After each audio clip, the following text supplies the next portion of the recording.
So, otra vez, otra instalación. Quería hablar les de algo que se llama parsing. Parsing is how we separate one word from another and break up the language, right? So, parsing is actually one of the listening comprehension strategies that is the hardest for English speakers, native English speakers who are learning Spanish. So in this way, English is much more similar to Southeast Asian languages.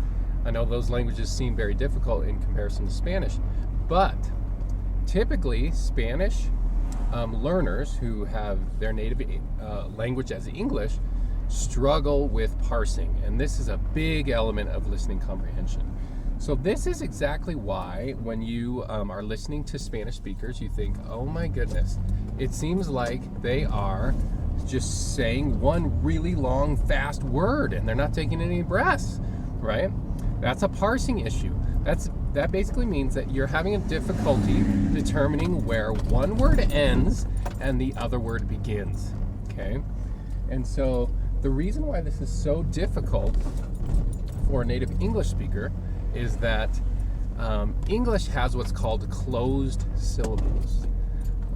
A closed syllable is a syllable in which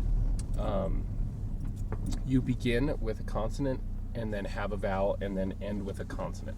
Okay, so there are a lot of closed syllable words that start with a consonant and end, then come a vowel comes and then a consonant comes at the end.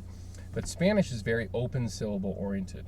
So you'll have a consonant and then a vowel and then a consonant and then a vowel and then another word will start with a consonant. This causes words to link together like one really long word. It seems like all the words link and jumble together because the end of one word starts into and connects to the beginning of another word in Spanish. This doesn't happen in English.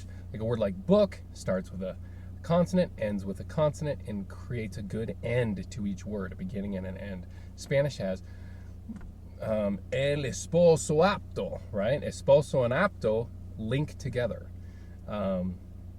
That's kind of the difficulty. So how can you get better at this? That's the question.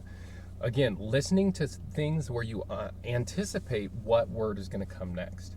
I anticipate that I've seen this movie a lot of times. Now I'm watching it in Spanish for the first time. I know this word is coming up next. And when you hear that word in Spanish, you can start to say, oh, okay, that's the word that I'm looking for in English, and now it's being said in Spanish. So it has to be content that you're very familiar with, and then you can start picking out those words. That's the first key. And you can easily get overwhelmed, you get frustrated, get too focused.